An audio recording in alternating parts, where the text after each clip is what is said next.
Honorable members, order. Order, honorable members. Order. Honorable members, on your feet, take your seats. Those conducting unlawful kamkunjis, order. Order. Those members who want to leave the chamber for whatever reason, do so quietly. We are now going into question time, and those who have a habit of constituting mini kamkunjis, please desist. We want to conduct business peacefully. Question time now. CS for Health, Susan Nakhumicha, welcome to Parliament with your team. We'll now start with question number 009 of 2024, Member for Westlands, Timothy Wanyonyi.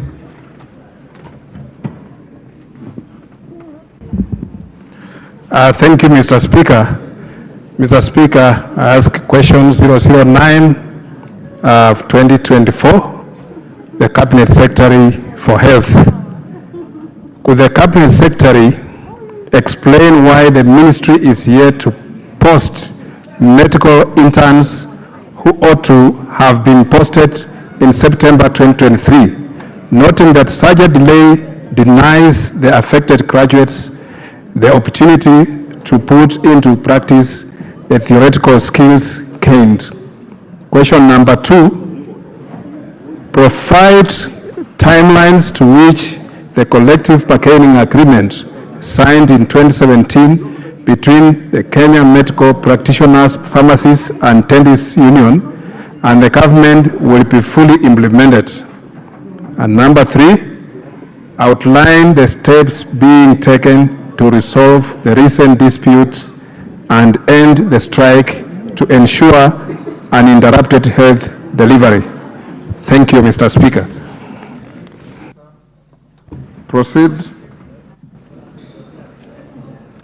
Thank you, Honorable Speakers, Honorable Speaker and Honorable Members. It's always a pleasure for me to appear before this House to speak to the people's representatives and to explain what the ministry is doing. On the question raised by Honorable Timothy Wanyonyi, that the ministry explains why the ministry is yet to post medical interns who ought to have been posted in September 2023, noting that such a delay denies the affected graduates the opportunity to put into practice theoretical skills gained. Honorable Speaker and honorable members, the ministry had a total of 3,759 interns as at February 2024 for posting under the different cadres as indicated. We had 849 medical officer interns, 72 dentist interns, 289 pharmacist interns, 1,134 nursing degree interns, 145 degree clinical officer interns, and 1,270 clinical diploma interns. Of these that I have mentioned, 1,270 clinical officer diploma interns were posted and they have already reported in their placement centers. Another 1,210 medical officers, dental officers, and pharmacists have been posted, and their letters of posting have equally been shared on their emails, and they are expected to have reported starting the 15th of April, and the ministry has started taking stock from the internship centers to determine how many have so far reported. The ministry is now in the process of finalizing the process for posting the nursing 2,404 nursing and clinical degree interns, and they will start collecting their letters, and we have equally posted on their emails. They also ought to report starting the 15th of April, which has already passed. Honorable Speaker and honorable members, I would like to note that, however, there was a delay in the posting of interns due to lack of budgetary allocations. In the financial year 2023-2024, the ministry was allocated a total of 3.6 billion to cater for internship program against a requirement of 5.7 billion. This resulted in a gap of 2 billion. This gap was considered during the supplementary estimate number 1 and was able to cater only for the 4,156 interns who were posted in July 2023. The ministry appealed to the National Treasury to provide funding of 4.8 billion to cater for the placement of the 3,759 interns through a letter dated 1st of February 2024.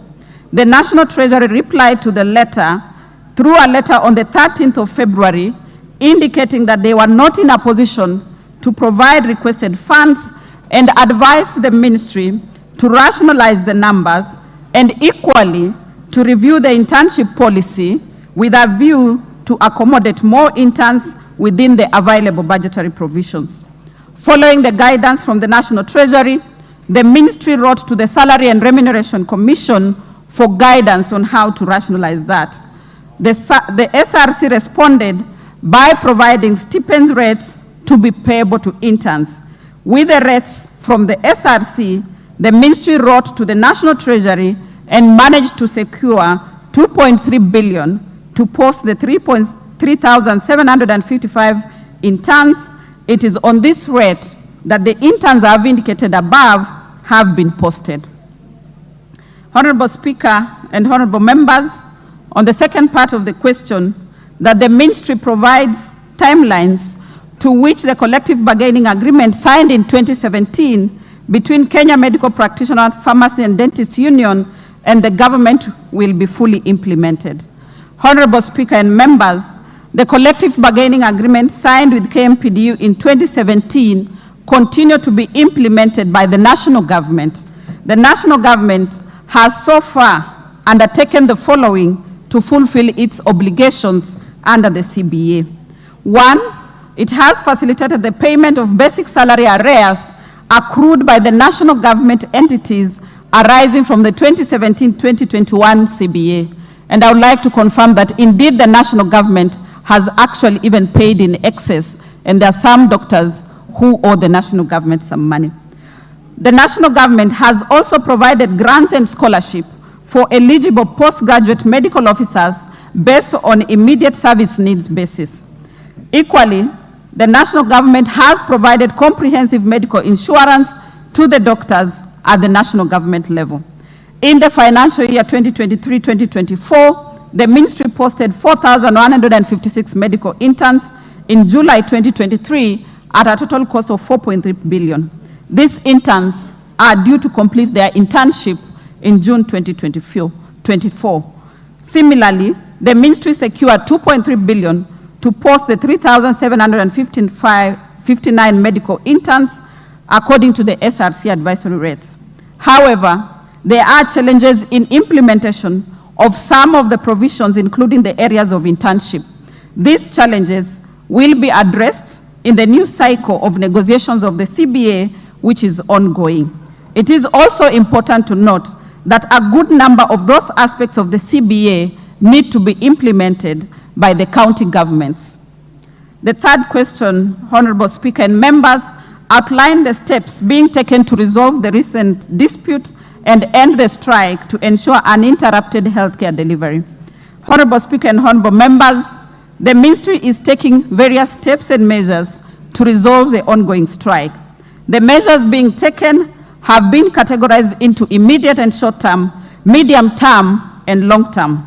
In the short-term and in the immediate, the ministry has posted all interns, and this posting was from 2nd of April based on the revised rates of SRC. All the interns ought to have reported to their internship center by the 15th of April.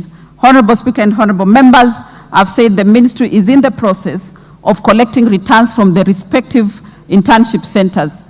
In a few days, we shall be able to report on how many of these interns have actually reported. But we confirm in the affirmative that the clinical officer diploma interns have reported, and we have returns at the ministry. The ministry has also requested for 267 million for payment of postgraduate registrars' fees arrears. I stand to confirm, Honorable Speaker and members, that in this week, the Ministry has received a confirmation from National Treasury of 200 million that will be given to the Ministry to be able to pay these arrears. The Ministry has also requested SRC to advise on the demand by the Kenya Union of Clinical Officers to have their risk allowance increased from 3,000 shillings to 15,000 shillings. Honorable Speaker and honorable members, this is a 500% increase. So the Ministry awaits for guidance from SRC, and based on the guidance that we receive, we shall be bringing this into the budget, so that then once approved, we should be able to effect it. The Ministry has also requested the Public Service Commission to review the clinical officers' career progression guidelines. The medical laboratory officers who have joined the doctor strike do not have a recognition agreement with the government. Therefore, the Ministry has written to them citing the criteria that is required for them to be recognized as a union, and we wait for them to return back having met the criteria, and then we start the process of recognition. Those are under the immediate and short-term measures. Honorable Speaker and honorable members, under the medium-term measures, the Ministry of Health is reviewing the internship policy to address aspects of the program, including the need for students to transit to internship without any delay. The internship policy will be finalized within this month of April. Happy to report, Honorable Speaker and members, that yesterday the Ministry undertook internal stakeholder validation, and it went very well. And next week we shall be proceeding to external stakeholder validation to receive the comments of the external stakeholders. Honorable Speaker and members, the Ministry is ongoing with the CBA negotiation. The 2017 CBA lapsed in 2021, and therefore we are in the process of negotiating on the new CBA to be signed. The Ministry is also actively participating in the whole of nation approach discussion that were ordered by the judge of the Employment and Labor Relations Court. In the long-term measures, Honorable Speaker and members, the Ministry is in the process of developing a comprehensive human resource for health policy to address all aspects of human resource in the country, in the entire spectrum of the value chain, from production, supply, internship and regulation of employment, retention of the health workers, distribution and stock density, skills and mix, including motivation and productivity of the human resource for health. The Ministry also in the long term would want to operationalize the Kenya Health Human Resource Advisory Council to enable it to execute its mandate. This entails providing the necessary budget finalization of the human resource instruments in order to obtain the necessary skills and capacities to execute their mandates. Other measures that are being taken by the Ministry is that the Cabinet Secretary, Minister of Labor and Social Protection, was appointed by the court and has appointed 3 conciliators to guide the parties to arrive at the dispute, and the process is ongoing. To arrive at a resolution, and the process is ongoing. The court also appointed the whole of nation approach that is being led by the head of public service to bring together both levels of government and entities to the dispute with a view to seeking a solution to perennial issues in the health sector, and the process is ongoing. Honorable Speaker and honorable members, I hereby submit. Thank you. Yes, member for Westlands. Thank you, Honorable Speaker, and thank you very much, Waziri, for that elaborate answer to my question. However, I would like to seek clarification on a few issues.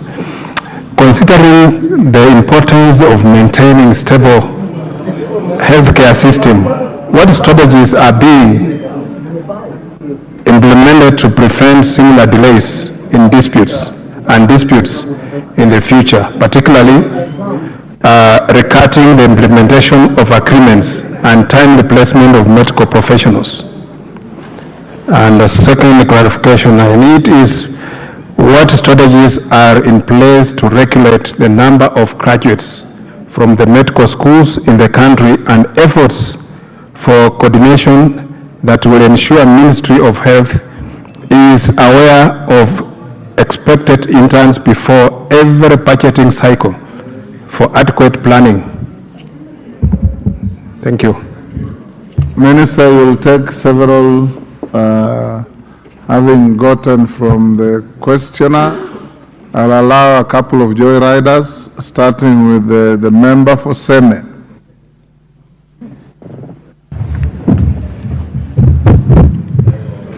Thank you, Mr. Speaker.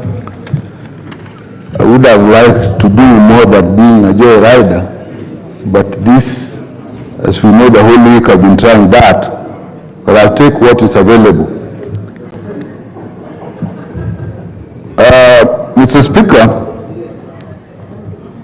the issue is that the interns have been posted. And that's what we are told.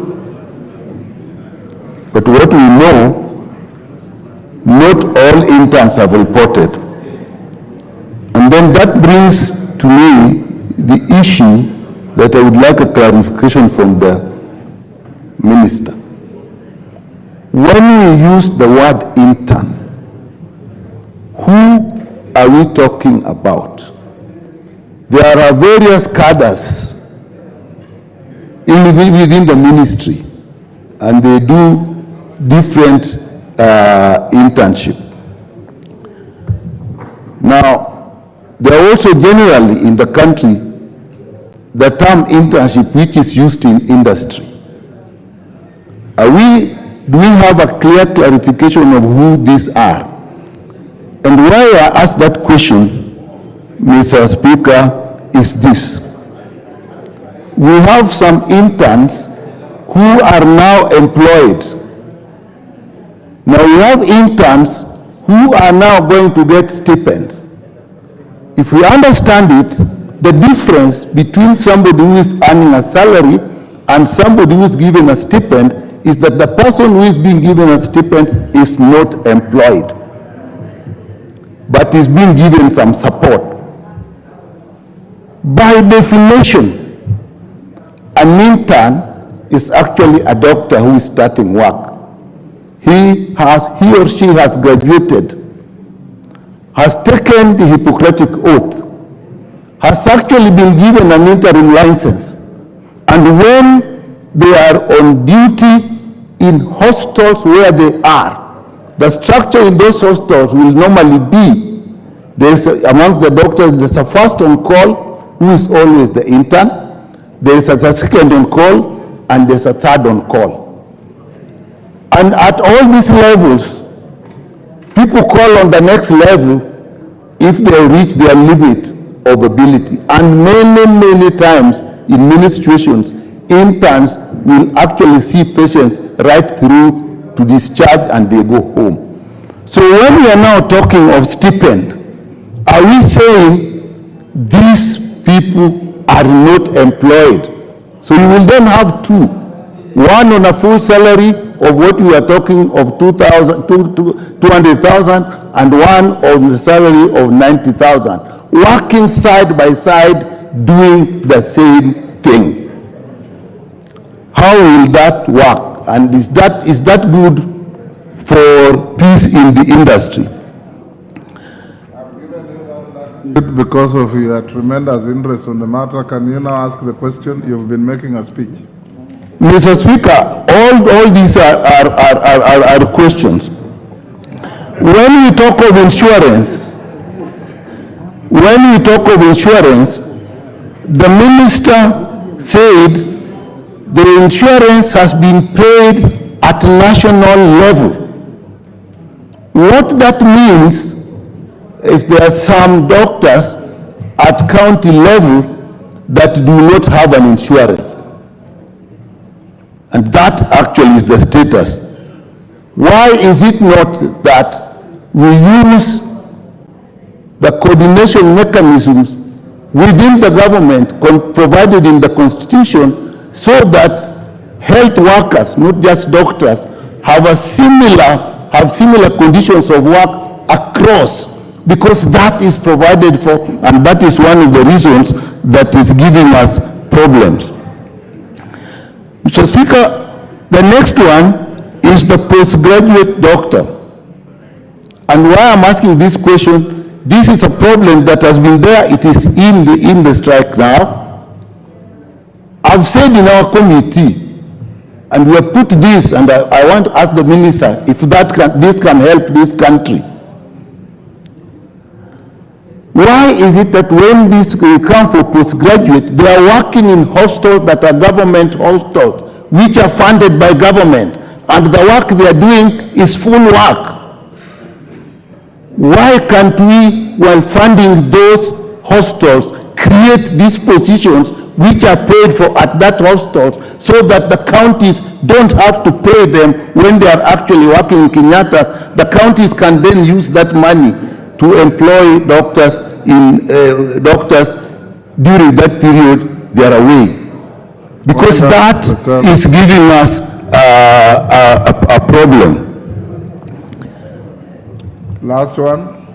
The issue of, well, Mr. Speaker, I'll stop, but it means that I may still come on with my request of yesterday, because something I've not. A whole 5 minutes to ask a question. Now, recognition as members of the union goes back. Are we taking them as employees? Because if they are employees, then I think by right they will have. So are they employees or are they not? I must add, Mr. Speaker, all over the world, medical interns are employees and they actually earn salaries. Even here in Kenya, there are private hospitals that are actually employing interns, paying them. So the question is important. Mr. Speaker, I have the interest of this country at heart, and therefore I know that is the last. But I want to make a suggestion which I think can help this country. This is not a question, it's a comment, and the minister can make a comment on it. The problem we are having is that we are saying that all interns can only be employed or must only be employed by the government, by the ministry. And we are limiting it. Why don't we put, and the minister will understand this, or her technical people, a regulation that all levels at which interns can work, and those are level 4 and 5, whether they are private or they are public, they create levels of position for interns by law. Because even when you start a hostel, there's a certain number of staff you should have. If we do that, Mr. Speaker, we'll open a large space for interns, and we shall not have this problem, and they do not have to be paid by the government. Today, Aga Khan as interns, they are paying. Karen as interns, they are paying. Tenwek as interns, they are paying. Kijabe as interns, they are paying. So we have to look at it broadly, so that we actually can get rid of this problem that looks perennial of interns. Mr. Speaker, I may later on seek how to discuss this more, but for now, I'll leave it there. Honorable members, I gave Honorable Nyikal that latitude because you know he had attempted to bring a motion of adjournment on this matter, and I assured him that I'll give him the latitude that I've extended to him. The rest of the Joy Riders, one question each. Mishimbogo. Thank you, Honorable Speaker. Honorable Speaker, I just want to put a question to our CS, and the question is about what is the gross salary and the net salary for the intern? Is it true that it was reduced by 91%? Thank you, Honorable Speaker. We'll take more Waziri.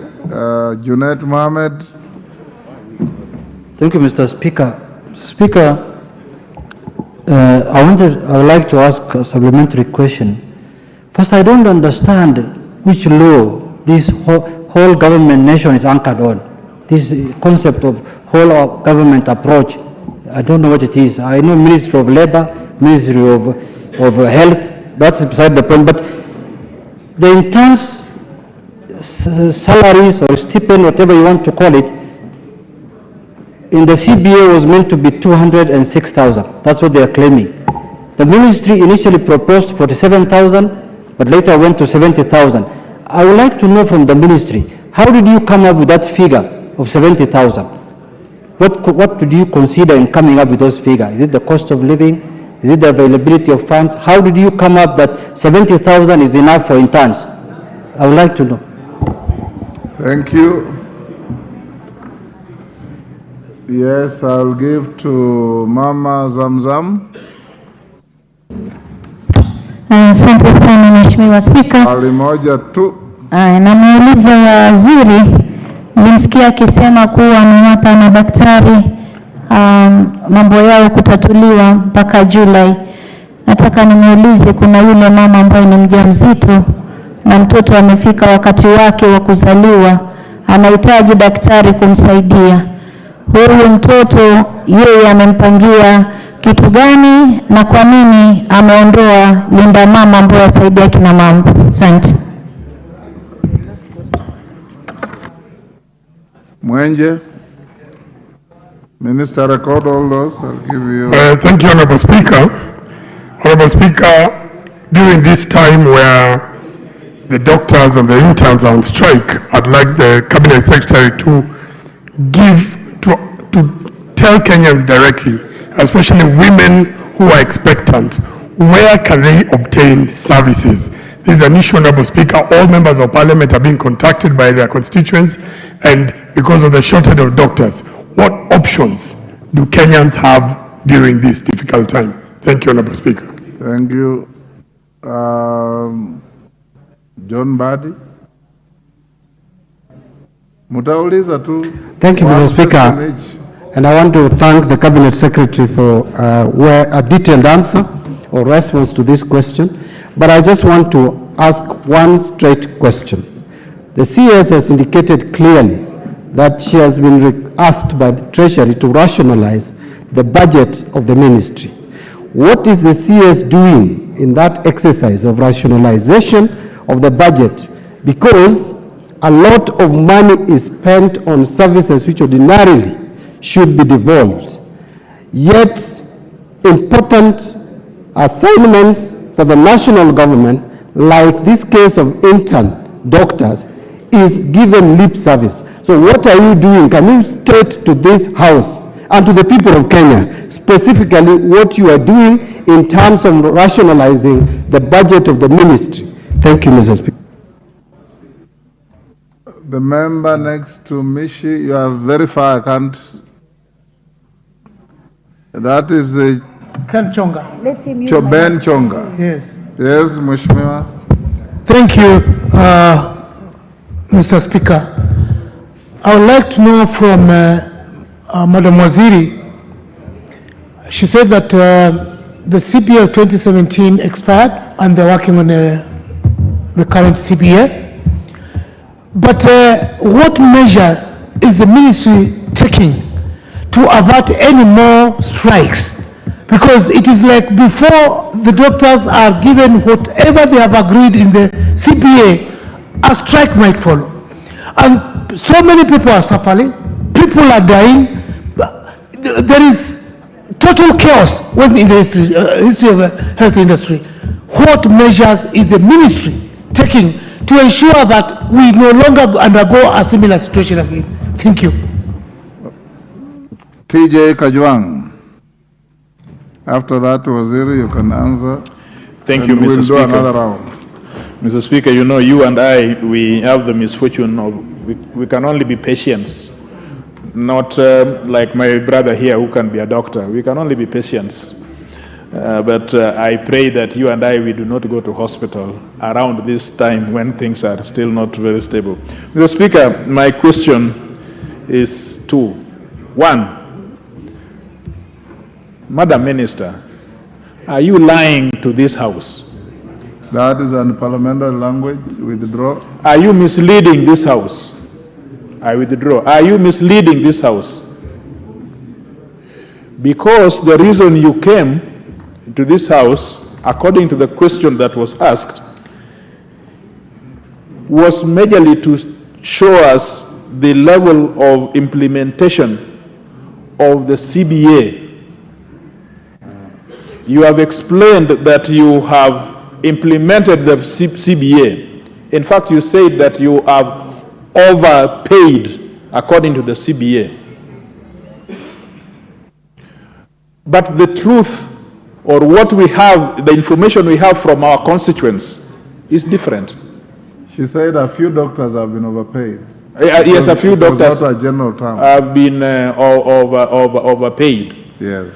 So the question about the implementation of the CBA, because if then the CBA is fully implemented, why would be doctors out there be continuing to be on strike, claiming that their monies have been withheld or have not been paid or have been underpaid by the ministry? So, Madam Minister, are you misleading the House? Now, that is question one. Number two. Only one. No, Mr. Speaker, if you will just allow me, it's a very straightforward question.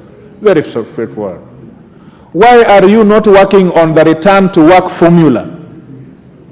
Why are you insisting that you do not want to relate with the people that you have employed and discuss a return to work formula, that these people must go back to work first before they discuss with you a return to work formula which they have shown you and which is reasonable and which has provisions on how both the employer and the employee must meet in terms of working on a return to work formula? Thank you, Mr. Speaker. Thank you. Minister, you can answer those. Again, we will come back to you. There will be another round. Those are 9 questions. You can, they're short questions, answer them. Thank you, Honorable Speaker and Honorable Members. The first question on what is the strategy to ensure that this does not occur.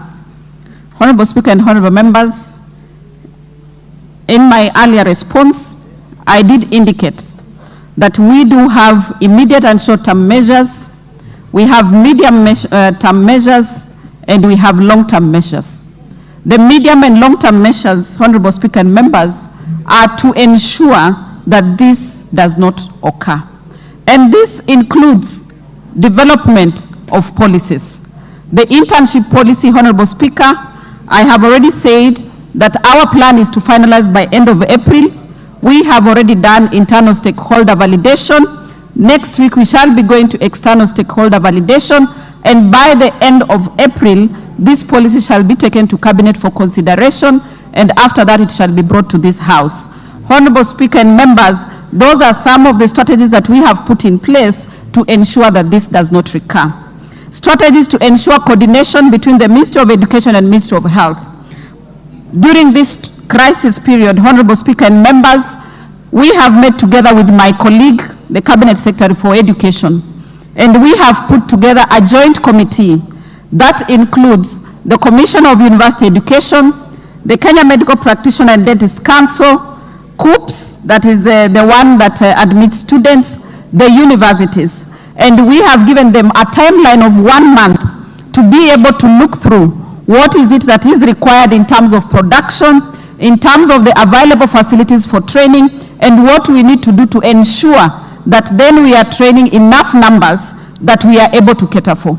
Honorable Speaker and honorable members, many years ago, it was only one university that was training medical officers, medical doctors in this country. As we speak now, we have 8 universities, 5 of them public and 3 private. All these, Honorable Speaker and honorable members, we have put them in the joint committee so that then we can find a solution that all the interns who come out of these universities, then we are able to absorb them for internship. From Honorable Nyikal, Honorable Speaker and honorable members, Honorable Nyikal is a member of the Health Committee, and on many occasions, I do refer to him on these matters. The issues that he has raised regarding the cadres that need internship. As a ministry, we have a total of 32 cadres, different cadres, all of them seeking recognition, all of them seeking to be paid for internship. But however, from this, only the medical officers, the pharmacists, the dentists, the degree nursing, degree clinical officer, and diploma clinical officers are the ones so far who enjoy stipends. So as the ministry works on the policy that we are working on, we will largely benefit from the wisdom of Honorable Nyikal on what we need to do in terms of recognizing the other cadres and also enhancing the cadres that are already getting the stipend. Medical insurance by national government recognizes all workers, all medical officers who work for national government. Honorable Speaker and honorable members, as we stand here, we very well know that those medical doctors who work for the national government, they work either at the ministry headquarters or they work in one of the referral facilities, the 6 referral facilities that we have. And those are the ones that I am confidently saying that the national government, through the Ministry of Health, has provided them with medical insurance. Honorable Speaker and honorable members, I am not in a position to confirm whether counties have indeed given medical insurance to their medical officers. That can only be confirmed by themselves, but from this crisis that has been going, a number of them, 36 of them, have confirmed to have medical insurance, and those who do not have, they have been asked to ensure that they have medical insurance. Regarding the registrars, we are working on a policy, Honorable Speaker and members, a policy to ensure that there's direction from Ministry of Health, because even as we train registrars, we must train those skills that are required for the national, those skills that are required by the country. We do not want to train excess of one skill and leave out another. So that policy is under development. Payment of interns. Honorable Speaker and honorable members, we were directed and guided by SRC, which is the body that is constituted by the Constitution to be able to guide. And from the guideline, they said it cannot be a remuneration, it can only be a stipend. And that is how we have recognized it. Honorable Speaker and honorable members, from the question from Honorable Mishimboko, what is the gross salary of an intern and what is the net thereof and what has been offered? Initially, an intern was earning 206,000. This includes basic salary and other allowances. That comes to a net of 135,000. Honorable Speaker and honorable members, based on the advice from the SRC, it is now a stipend of 70,000 shillings. And Honorable Speaker and members, I would like to clarify that none of the interns who is in session has gotten a reduction. Of the interns in session that will be finishing or concluding their internship in June 2024, there is no reduction. It is the new interns who we are now posting that are going to get in under the terms of the stipend. From Honorable Junet, the issue of whole of nation approach. This was ordered by the Honorable Judge of the Employment and Labor Relations Court. That order is what brought us together. And the judge did guide on the membership of the whole of nation approach. And in respect and in compliance with the court order, that group under the whole of nation approach has been meeting to find solutions to this crisis headed by Head of Public Service. Honorable Speaker and members, Honorable Junet wanted to know how 70 was arrived at. This was a guideline by the SRC. They would be the best then to explain how 70,000 was arrived at as a stipend. But need to say that they did look at the other interns within the nation, and actually they did inform us that the other interns are getting 25,000, and therefore they considered this higher and gave them 70,000. From Honorable Zamzam on Linda Mama, Honorable Speaker and honorable members, I would like to request, because there is a specific question on Linda Mama, I would like to request that I respond to it, because it's a substantive question that I'll be responding to later. Honorable Speaker, from Honorable Mwenje, he asked about expectant mothers and where do they go at this time of a crisis. Honorable Speaker and honorable members, I would like to appreciate Honorable Mwenje that despite him being a man, he is caring for the women. And for me as a woman, this is personal to me. As we speak now, Honorable Speaker and Honorable Members, we have levels of service in the Ministry of Health. We have level 2, which are dispensaries. Closest to the people within the villages, services are ongoing. We have level 3, which are health centers, Honorable Speaker and Honorable Members. Services are ongoing in those places. Where we are affected most by this crisis is level 4, level 5, and level 6, which are referral hospitals. But we have put measures in place to ensure that emergency services are being attended to. Last week when I did a tour of Kenyatta National Hospital, the maternity was full. Actually, all the expectant women around Nairobi are now in Kenyatta National Hospital being attended there. So we really have to see that the ministry has put in some effort. And I also want to thank Honorable Speaker and Honorable Members that despite this crisis, we have very patriotic doctors who are working. We have been able to fill some of the gaps with those doctors who have been able to continue providing services, and I want to thank them tremendously for continuing to provide services to Kenyans. What have we done on rationalization? Honorable Speaker and Honorable Members, after the SRC guidelines. What's your point of order? Mr. Speaker, I don't know whether you listened keenly to the Honorable Minister. The Honorable Minister, Mr. Speaker, has put up a very rosy picture that hospitals are working, Kenyatta Hospital is full, doctors are working, level 4, level 2, level 2. Mr. Speaker, that is not the situation on the ground. Madam Minister, people, there are no hospitals that are working. There are no wards that are full, Madam Minister. We are the people who are from the ground. Just say you are working on how to rectify the matter, but as of now, even the maternity that is full in Kenyatta Hospital, mothers are delivering on their own, or maybe the help of few nurses. Go on, Minister.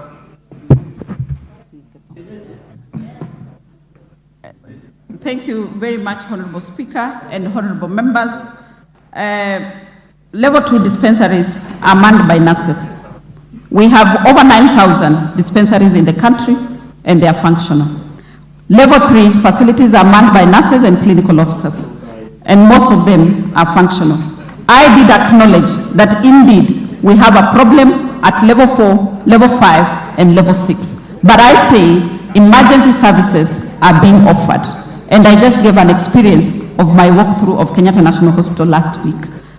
Honorable Speaker and Honorable Members, on what the ministry has done in rationalizing, after we received the guidelines from the SRC, we, the ministry, met with the National Treasury on 2 occasions. And that is how we got to get 2.3 billion to be able to post the current interns.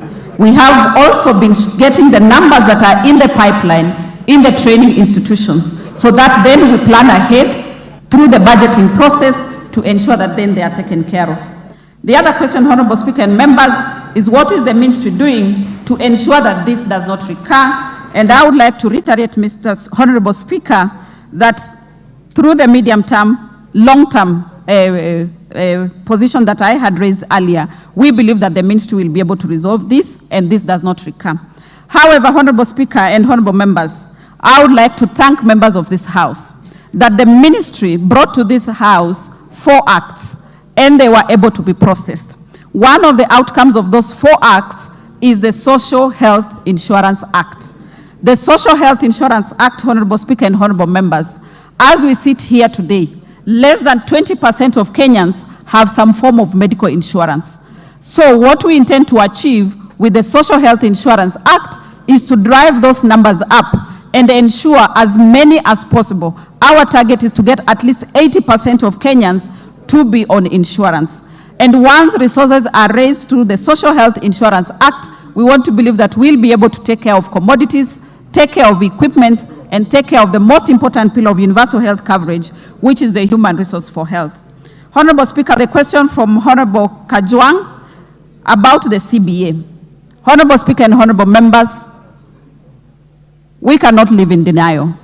We have 2 levels of government, the national government and the county governments. A collective bargaining agreement is a document signed between an employer an employee. The ones that I spoke about, the CBA progress that has been made by the national government is for those employees who are for national government. And therefore, I can authoritatively say that as the national government, we have managed to implement some of the things asked for in the CBA. Therefore, the relationship between the employer, who is county government, and the doctors then should be managed as such between the county governments and the employees. The issue of return to work formula. Honorable Speaker and honorable members, this matter went to the court, and the honorable judge ordered that the doctors should suspend their strike and give negotiation a chance. And they did order that then discussions should continue under the whole of nation approach to this matter. And I want to believe once discussions are finalized, the doctors have suspended the strike, then a return to work formula will be arrived at. Thank you, Honorable Speaker and members.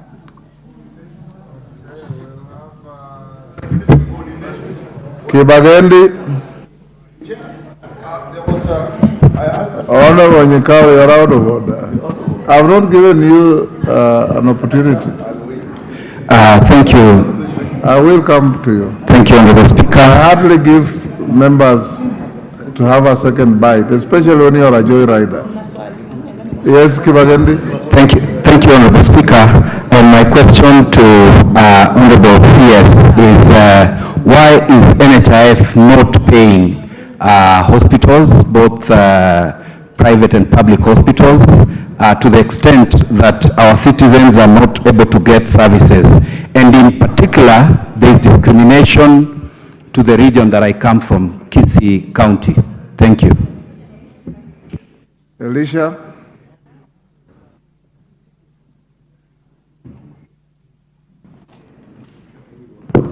Mr. Speaker, I just listened to the CS on our last statement, and I've just read in online that the AG has given an advisory that the teams will meet again so that this issue that is affecting doctors and the ministry can be resolved expeditiously.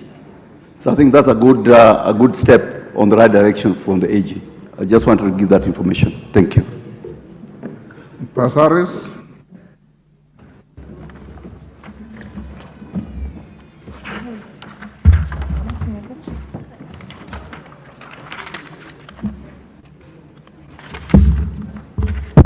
Thank you, Mr. Speaker. You have your own question? Yes, I do. Oh, then if you are not on this, I saw your name here, then hold, I'll come back to you. Dr. Nyikal, I'll go out of my way to give you a second bite. Chair, there was a question of coordination. And there's no chair here, it's only the speaker. Sorry. Mr. Speaker. Yes. It's a question of coordination.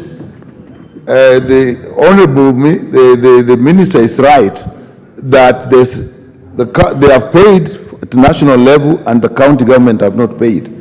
But my concern is the ministry holds policy, and this policy is actually supposed to be implemented across, so that there should be uniformity on what is happening. And if it's not there, still there should be information at the level.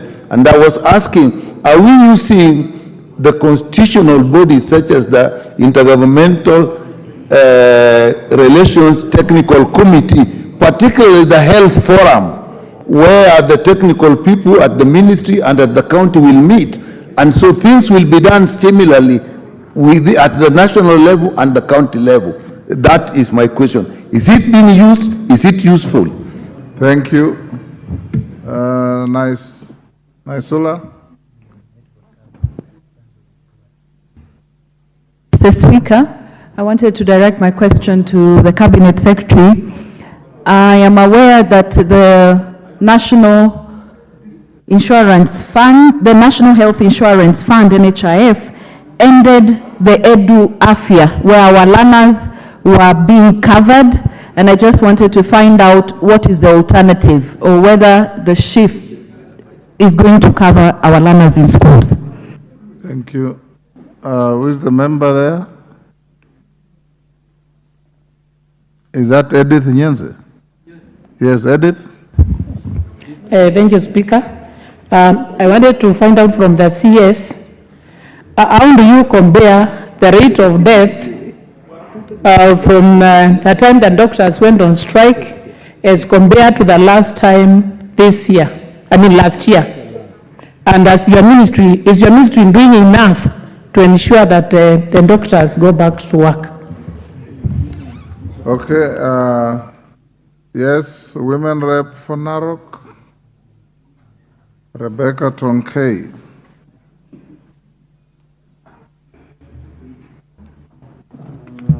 Yes, there you are. Yeah, thank you, Mr. Speaker, sir. I want to ask the CS, Honorable Speaker, the CS has spoken about the internship policy which they are developing. And Mr. Speaker, sir, I've had an opportunity to skim through that policy. And what I realized, the CS proposal will further discriminate the interns. Because when you look at one of the proposals, is that CS, you've said that there are those who will not qualify for the stipend. And among them are people who are self-sponsored. So it means if a student is sponsored by the parents or corporate bodies, then that student will not qualify for that stipend.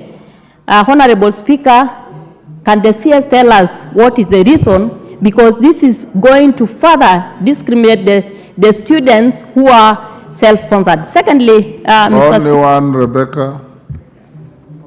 Okay, thank you. Only one. Elachi will be the last on this, then we go to other questions. Thank you, Mr. Speaker. And while I appreciate Waziri for very elaborating us to understand and also making us understand the figures. You know, when you get the figures, Mr. Speaker, is when you realize the interns are quite a good number. And we just have to think, even in this house, how to add her some budgets. But having said that, Mr. Speaker, my question is, the missionary doctors are being asked to pay Kenya shillings 500 per year for their work permit. And I would wish Waziri to look at it, because right now when the doctors were in strike, I believe the missionary doctors who come in as volunteers are the ones who have been working, and most of them come for churches and all that. So if she can look at it, I know she might not be able to answer completely here, but it is something we need to look at it as a country. I don't know whether it is right to charge 500,000 to that. Minister.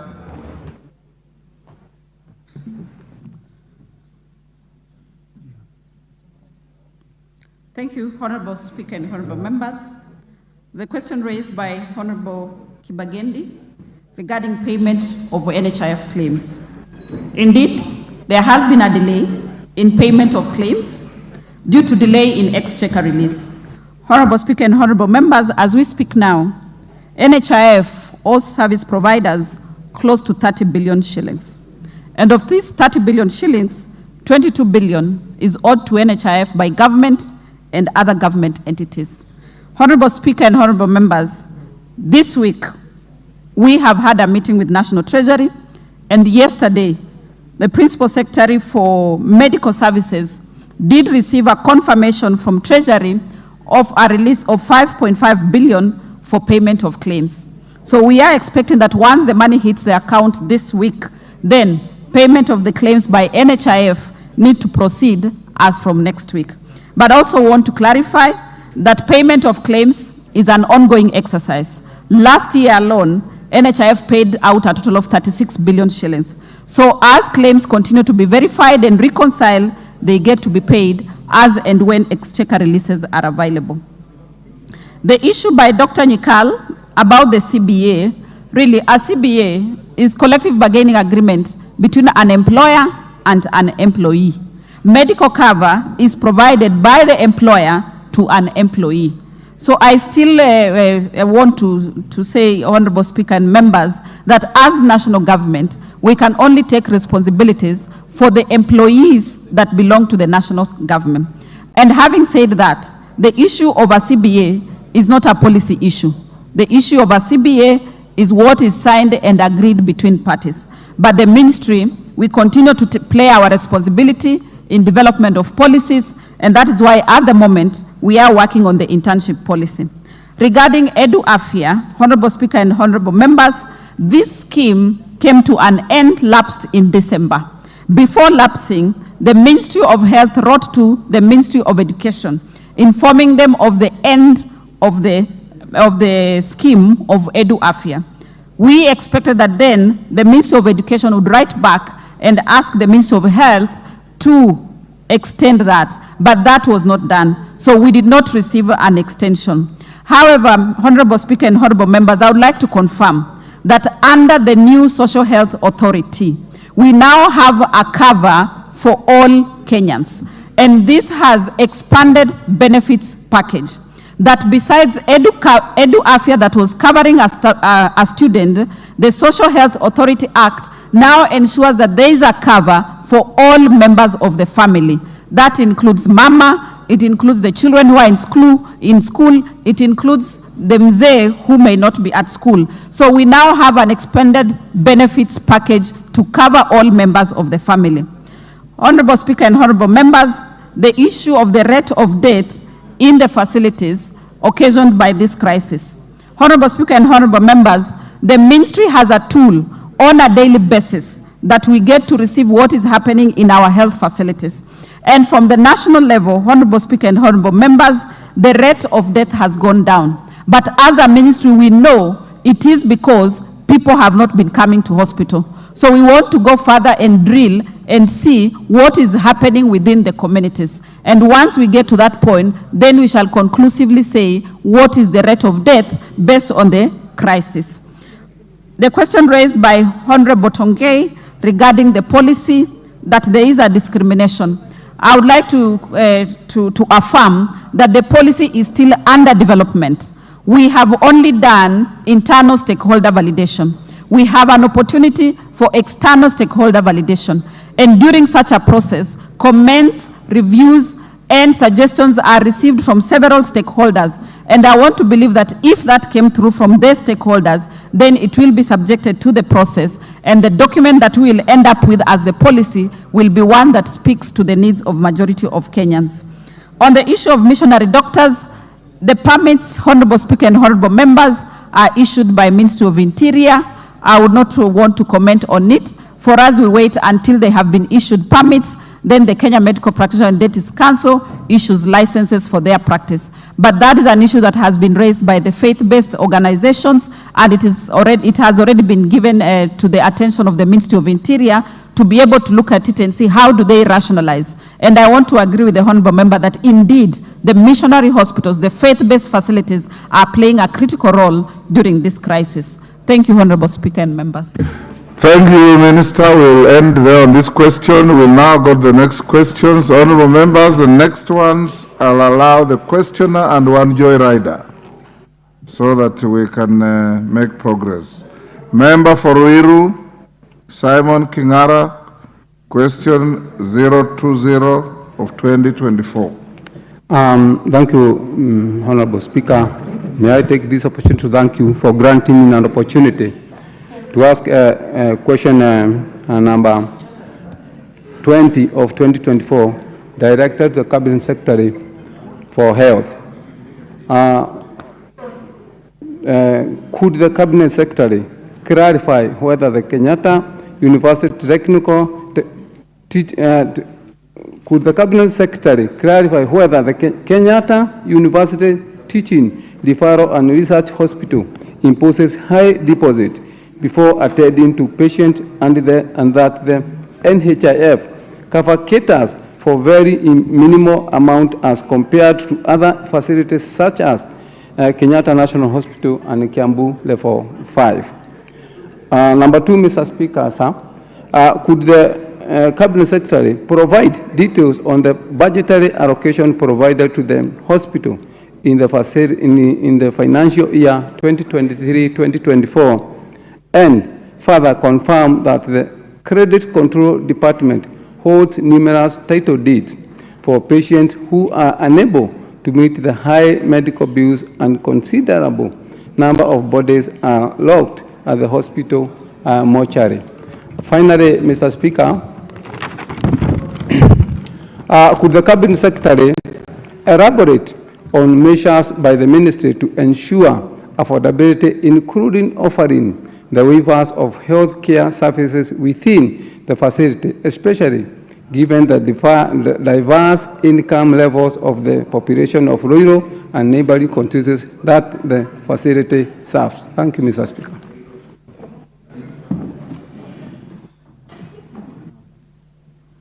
Thank you, Honorable Speaker and Honorable Members.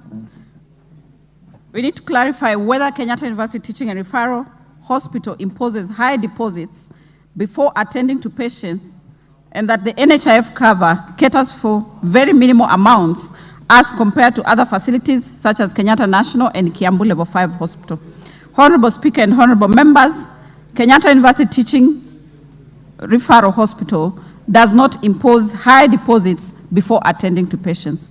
The hospital attends to all patients who come through either referral, through the specialized clinics, or through the outpatient department or the accident and emergency department. These patients who come to this hospital, they are in most cases seeking highly specialized care since it is a referral hospital. At the accident and emergency department, patients are normally stabilized even before they are asked to pay the consultancy fee. At the outpatient department and the specialized clinics, patients pay a minimal consultancy fee as prescribed by the consultants. Deposits are only asked for where the consultant determines that the patient needs admission for continuation of care as explained hereafter. The hospital admits patients through the referral, specialized clinic, or an emergency basis. The hospital admission policy and procedures and the hospital referral policy are both informed and aligned to Article 43, Part 2 of the Constitution, which states that no person shall be denied emergency medical treatment. The admission policy and procedure section states that the hospital will ensure that no patient shall be denied admission due to race, color, religion, ancestry, financial class, nationality, or any other form of discrimination. In the same policy, in cases of emergency, there will be no financial obligation. The referral policy states that all emergency referrals to be accepted without fail and unnecessary delay or shunting of patients should be avoided. They will be given priority on arrival. Honorable Speaker and Honorable Members, on waived hospital bills, the hospital does not deny care to any patient who requires emergency care or admission on the basis of cost of care. Majority of these patients get admitted without the deposit, but with a promise to pay upon discharge. However, some do not honor their promise because they are genuinely unable to cater for their treatment costs fully. Others are only able to pay partially for the services rendered. As a result, the hospital has unpaid bills of 403 million since the hospital began 4 years ago. And this now has been requested in the budget for reimbursement. Regarding the NHIF cover, the hospital has a hybrid model that has both comprehensive and non-comprehensive covers. Patients admitted under the comprehensive cover do not top up for the cost of their care, including all required pharmaceuticals, diagnostic services, surgery, and medication. For example, for all patients under the national NHIF scheme, access surgery purely under the comprehensive cover. Under NHIF non-comprehensive cover, patients co-pay as outlined in the contract for different services. This arrangement is actually the same with that of Kenyatta National Hospitals. Patients at Kenyatta University Teaching and Referral Hospital have access to a whole continuum of care with a rare need to access services like imaging, special lab works, specialized consultancy outside the hospital. This is unlike the lower level hospitals where patients have to buy some items or seek services outside the facility, which translates to huge out-of-pocket costs despite the NHIF cover. On part 2 of the question, that we provide details on the budgetary allocation provided to the hospital in the financial year 2023-2024, and further confirm that the Credit Control Department holds numerous titles for title deeds for patients who are unable to meet the high medical bills, and considerable number of bodies are locked at the hospital mortuary. Honorable Speaker and honorable members, the hospital budgetary allocation for financial year 2023-2024 was 5.8 billion shillings, consisting of the GOK grant of 2.986 billion and the A&A of 2.9 billion. The development budget for the hospital is 350 million. The actual expenditure for PE is 3.988 billion against the GOKP allocation of 2.986 billion. Hence, there is already a gap of 1 billion, which the hospital struggles to meet, despite it not having the required staff establishment for optimal service delivery. In the next financial year, 2024-2025, the hospital requires a PE allocation of 4.072 billion from the government. In the Department of Credit Control, the hospital's Credit Control Office plays a crucial role in assisting families facing financial difficulties by offering credit payment plans. This initiative benefits both the patients and the hospital in several ways. The benefit to the patient is that elimination of unnecessary hospital stay. Patients can leave the hospital once arrangement for payment has been made, and this reduces their stay. Prevention of accumulating unmanageable bills. By entering into credit payment plans, patients can manage their medical expenses over time rather than facing a large immediate financial pain. Reduced risk of hospital-acquired infections. Due to the shorter hospital stay, they decrease the likelihood of patients contracting infections during the time in their hospital. The benefit of these payment plans to the hospital is that there is availability of hospital space. Releasing patients who have settled their payment arrangement it frees up space, allowing the hospital to accommodate other patients. Efficient resource allocation.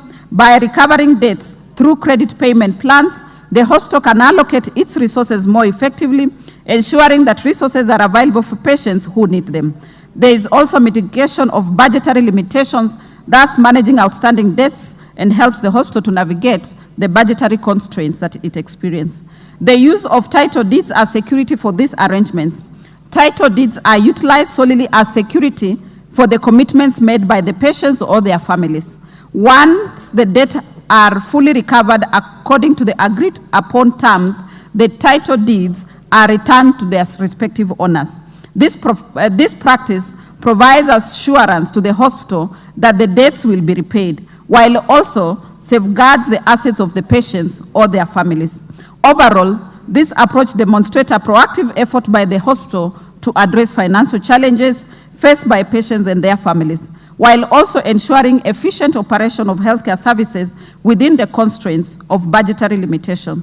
The issue of dead bodies being locked at the hospital mortuary, the hospital preserves dead bodies for relatives as they make funeral arrangements. Some bodies stay longer in the morgue for long due to various factors. Some have cases arising from courts and there are disputes, therefore the bodies stay longer until the dispute is resolved.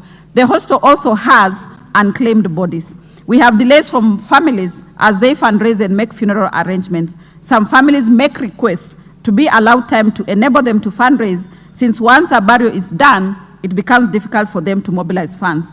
Where a family has requested for a waiver of a hospital bill, they wait for the outcome of the waiver process. The process involves socio-economic analysis, and at times, it involves a home visit to enable an objective determination of the request.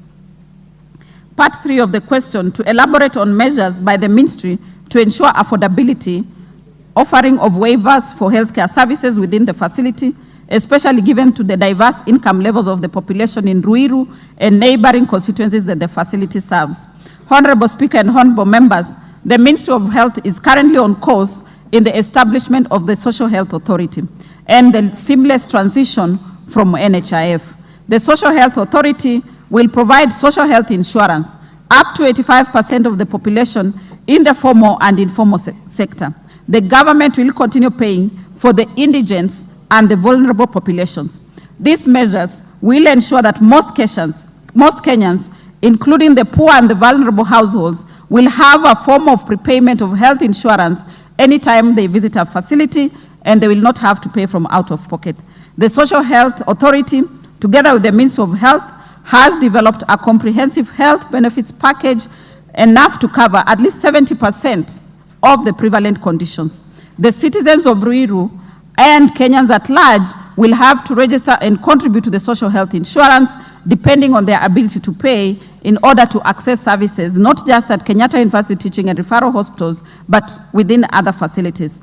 The Ministry of Health has also come up with a clear communication strategy on universal health coverage that will sensitize citizens on the need to enroll in social health insurance and therefore be able to on the expected benefits from the Social Health Authority. Honorable Speaker and honorable members, I hereby submit. Thank you. Member for Ruiru, you're satisfied?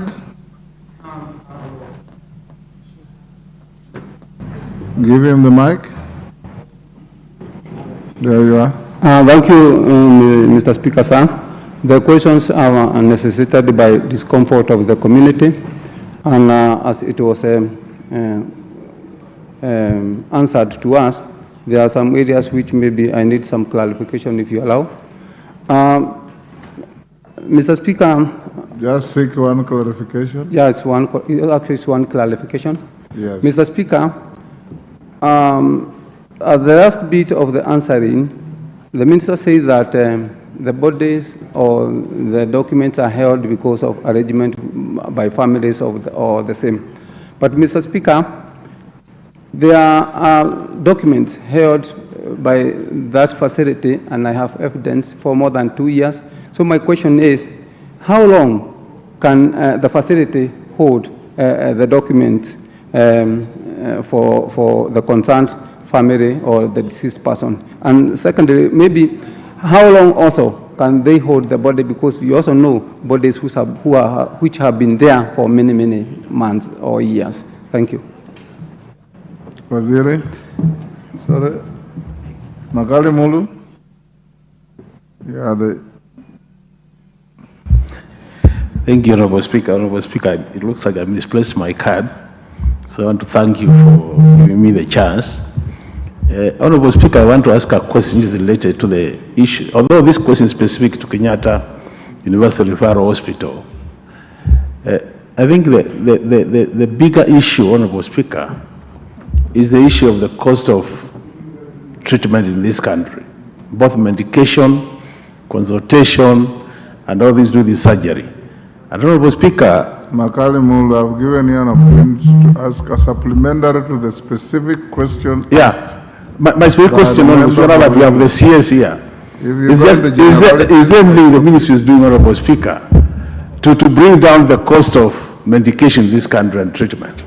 Because I think that's a bigger question, Honorable Speaker, in this country. Okay. Minister, answer the two. Esther, you have two questions, so just hold your horses. You can combine whatever you want to ask within your questions. Thank you, Honorable Speaker and honorable members.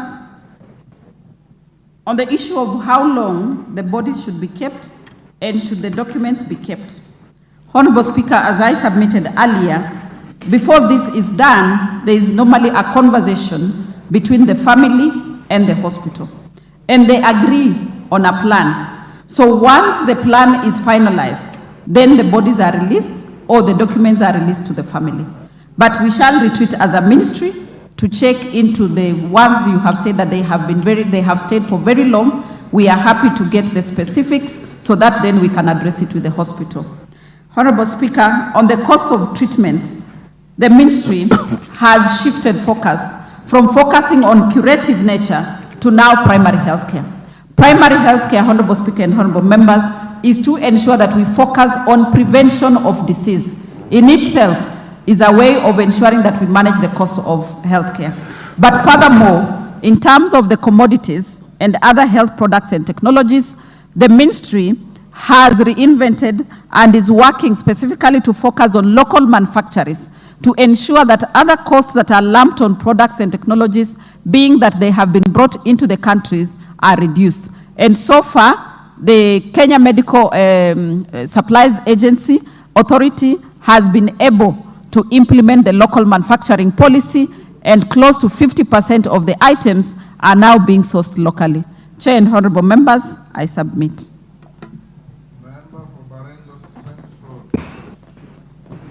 Joshua Kandia. Thank you, Honorable Speaker. I rise to ask question number 021 of 2024, and this is directed to the Cabinet Secretary for Health. 1.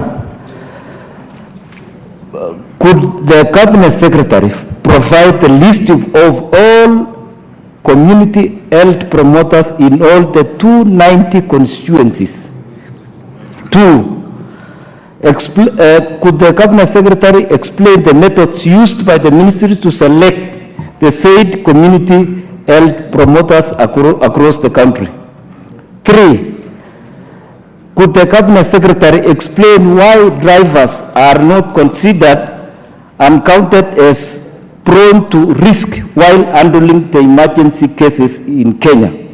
Thank you, Honorable Speaker. Minister. Thank you, Honorable Speaker and Honorable Members.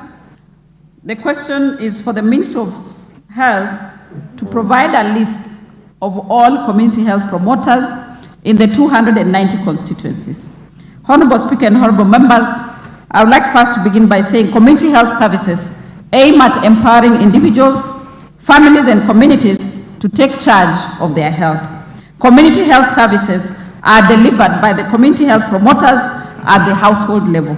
And some of the services that they provide is health education and promotion, disease prevention and control, and this is to reduce morbidity, disability, and mortality, family health services, environmental health, provide first aid, psychosocial support, and managing the general health data. Honorable Speaker and Honorable Members, community health promoters are assigned approximately 100 households which they visit on a routine basis. Each community health unit has 10 community health promoters. There is a community health committee that oversights the affairs of a community health unit. Each community health unit comprises of 5 to 7 members drawn from among the community members. We have a table, Honorable Speaker and Honorable Members, that has enumerated the community health promoters per county, but we have these names per constituency. Across the nation, we have 107,000 community health promoters. If we were to print, that would be very bulky, but we are able to offer the soft copy specifically for Baringo County, Baringo constituency, and any other constituency that may want to see the list of the community health promoters. On the second question. For the curiosity of the member, I don't know what he wants to know, but he just sent the soft copy of all the 290 constituencies. He will go through. If he has any issues, he can file a question through the committee. Okay. Thank you, Honorable Go to the Speaker. second question. On the second question, explain the method used by the ministry to select the said community health promoters across the country. Honorable Speaker and Honorable Members, the selection of community health promoter is guided by Section 9 of the Primary Health Care Act 2023, which defines the criteria for community health promoter as follows. A community health promoter shall be selected by the community through a public participation forum, and they shall be appointed by the county government. A person qualifies for selection and appointment as a community health promoter under subsection 1 if the person is a citizen of Kenya, is above the age of 18 and is of sound mind, is responsible and respected member of the community, understands the role of community health promoter, is a resident of the respective community for a continuous period of not less than 5 years prior to the appointment date, is literate and can read and write in at least one of the national languages and the local language, is not disqualified for appointment office by any other criteria of law. A community health promoter shall be appointed on such terms and conditions as the respective county public service board shall determine. Each county executive committee member shall prescribe in the county legislation regulations approved by the respective county assembly for the conduct of public participation forum. Section 10 further provides for a framework for the conduct of the public participation during the selection of CHPs. Conduct of public participation. In conducting the public participation forum under Section 9, the county executive committee member shall publish and publicize through the mechanisms established by a county government under Section 95 of the County Governments Act a notice of the proposed selection process at least 7 days before the conduct of the process. They are expected to avail to the residents of the county information regarding the agenda with respect to the selection process, criteria for selection of community health promoter, the process of submitting the nomination for selection, and such other information as the committee member may consider necessary for the effective participation and conduct of the selection process. The public participation shall provide, where necessary, interpretation of services for persons who are not conversant with the national language, where the national language is the principal language of communication during the conduct of the public participation forum. They shall keep and maintain an attendance register for all persons attending the forum. The conduct of public participation forum shall be guided by the principles of citizen participation in counties under Section 87 of the County Governments Act, provision of effective mechanisms for involvement in the public, including special interest groups who will be affected or be interested in the decision. Participants' equitable access to the information they need to participate in a meaningful manner. Establish of an appropriate feedback mechanism, adherence to the national values under Article 10 of the Constitution, adherence to the principles of public participation as may be prescribed by the written law, and ensuring that the needs and interests of all persons are catered for. The transition of existing community health volunteers, health workers to community health promoters. Despite Section 9, a person appointed as a community health volunteer or community health worker at the commencement of the Act shall be deemed to be appointed as a community health promoter under the Act. The third question is to explain why drivers are not considered and accounted as prone to risk while handling emergency cases. Honorable Speaker and honorable members, delivery of universal health coverage, including quality emergency care to all Kenyans, is a priority for the government of Kenya and the Ministry of Health. Emergency vehicle operators or ambulance drivers play a key role in the delivery of quality emergency care. The Ministry of Health recognizes them and that they are exposed to diverse risks as they perform their duties. The Ministry of Health is committed to ensuring the safety and well-being of all healthcare personnel working in Kenya. The Constitution of Kenya 2010 states that every Kenyan has the right to the highest attainable standard of health, which includes the right to healthcare services. The Health Act 2017 states that every person has the right to emergency medical treatment, including pre-hospital care. The Social Health Insurance Act of 2023 establishes the Emergency, Chronic and Critical Illness Fund to cover the cost of emergency treatment. The Ministry of Health has developed the Kenya Emergency Care Policy 2020-2030 and Kenya Emergency Care Strategy 2020-2025 to accelerate the development of an effective emergency medical care system for Kenya. The policy and strategy are based on World Health Organization Emergency Care System Framework, which highlights 3 areas where emergency care is provided: at the scene of illness or injury, by bystanders, deliver first aid and call for help from the ambulance service. Further care may be delivered by emergency care personnel when they arrive at the scene. During transport in an ambulance, the patient is monitored, information regarding the patient is communicated to the receiving health facility, and delivery of medical intervention continues. At the health facility, the patient is received by emergency department staff for ongoing care. The Kenya Emergency Care Policy 2020-2030 recognizes the key role played by emergency care personnel, including the drivers. It highlights the shortage of these key personnel in Kenya. The Kenya Emergency Care Strategy outlines the key intervention to increase the numbers of drivers to ensure that they have the knowledge, skills required to deliver quality service to Kenyans while minimizing the risk to themselves, to the patients, and to other personnel and other road users. And the key interventions are development of a standardized curriculum for training of these drivers, establishment of a standardized framework for regulation, licensing, and continuous professional development of emergency ambulance drivers, institution of norms and standards for staffing all levels of emergency care. The ministry intends to roll out a holistic program to enhance capacity to motorcycle riders, institution drivers, matatu and lorry drivers on basic first aid and triage, which we have called Afya Barabarani. training and equipping community health promoters on first aid and joint emergency interoperability principles, that is linking services together. The ministry plans to establish a command and control center linked to ambulance dispatch centers, fire department, police and all emergency support function, a toll-free number to be provided to all sectors for emergency calls, immediate triage, sorting and timely response. In 2019, the Kenya Bureau of Standards, in collaboration with the Ministry of Health, developed a minimum ground ambulance requirements. Compliance with these detailed requirements promotes safety for the ambulance drivers and all passengers traveling in an ambulance. In conclusion, the Ministry of Health is committed to delivering quality health services to all Kenyans. This includes the safety and well-being of healthcare personnel, including the ambulance drivers. While a lot remains to be done, and the ministry is committed to delivery of quality training, registration, licensing, and continuous professional development is ongoing for the existing numbers. Honorable Speaker and honorable members, I submit. Thank you. Thank you. Kandi, are you satisfied?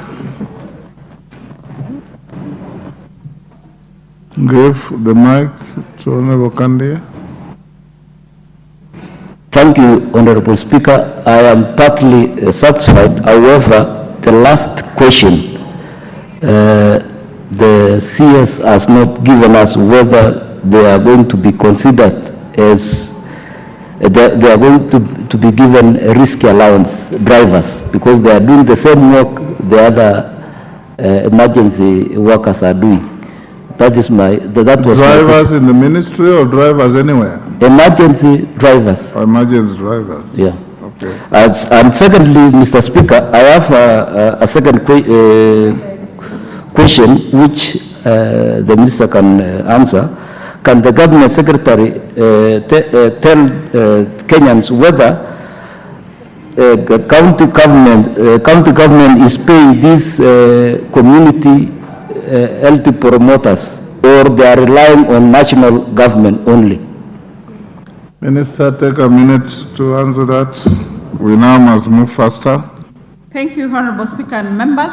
On the issue of risk allowance to drivers, I think that needs to be determined by the Salary and Remuneration Commission, and as a ministry, we will write to get their guidance. On the issue of payment to community health promoters, the national government and the county government have signed an intergovernment participating agreement whereby 50% of the stipend is paid by the national government and 50% of the stipend is paid by the county governments. I want to confirm that the national government is paying the stipends to the community health promoters. Thank you, Honorable Speaker and members. Duncan Marenge.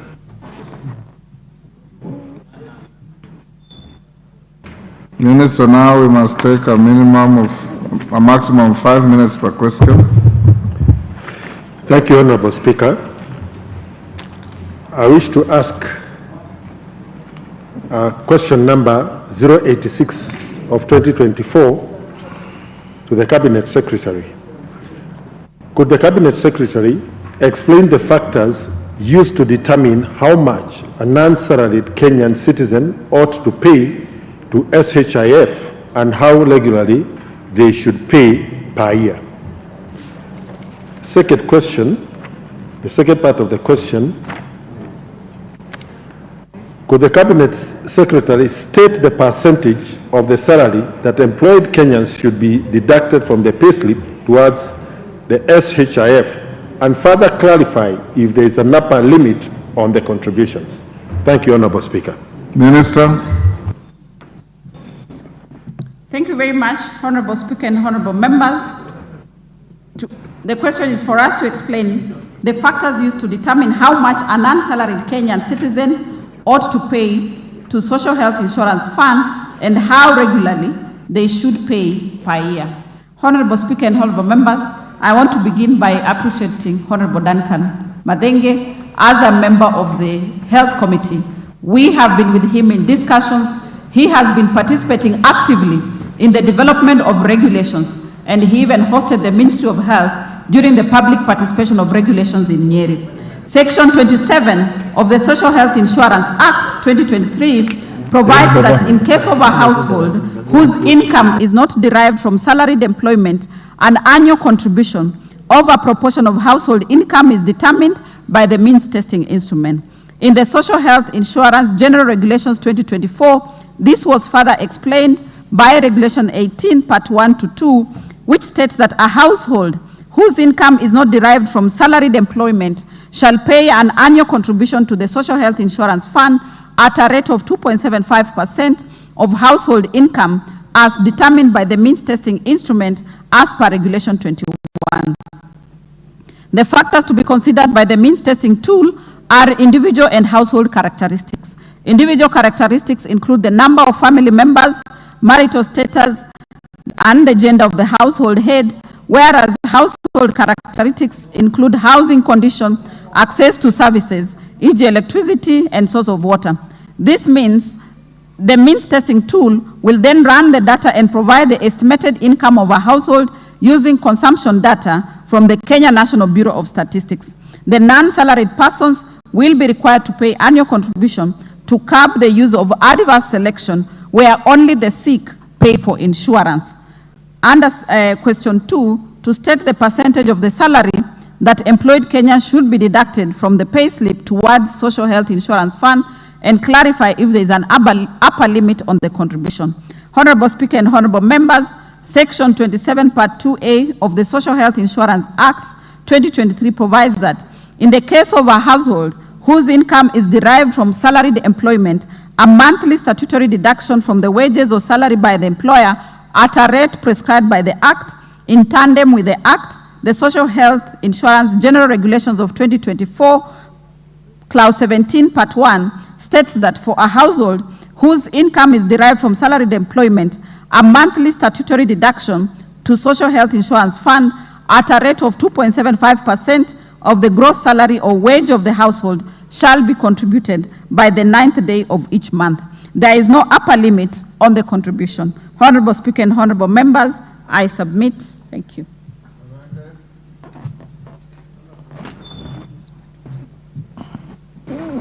Speaker, I have a supplementary question. Go ahead. Honorable Speaker, going by the explanation given by the Minister, the means testing instrument is an algorithm that will be applied to an assessment done on households. An algorithm is blind to realities. AI is insensitive to real life. And I'll give an example of an elderly lady in Nyeri known as Mama Waziri, who is about 87 years old. She lives in a stone house that has corrugated iron sheets. She is supplied with piped water and she has a TV. But Mama Waziri has been a widow for the last 27 years. At any one time that we distribute relief food in Roringo Muslim village, she is always #1 on the list. How will this algorithm capture the reality of Mama Waziri's life despite the appearance of her dwellings? The second one, Honorable Speaker, is this 2.75% deduction or payment from the income of households that are not in employment annually in advance, against the 2.75% deduction for people who have a payslip. Isn't this an unfair administrative action where you are charging the same percentage, but one set of residents in this country have to pay monthly deductions and another one has to pay annually? That is discrimination in my view, which is explicitly prohibited in our Constitution. Thank you, Sunguli. You'll be the only joyrider there. Give Julius Sunguli the mic. There you are. Mr. Speaker, I want to appreciate the Cabinet Secretary for the determination actually and that she had put in setting up this new law. She has exhibited a lot of competence in this. As a member of the Health Committee, however, I want to ask the Cabinet Secretary maybe to clarify that there are no regulations as yet, and that tomorrow she's appearing before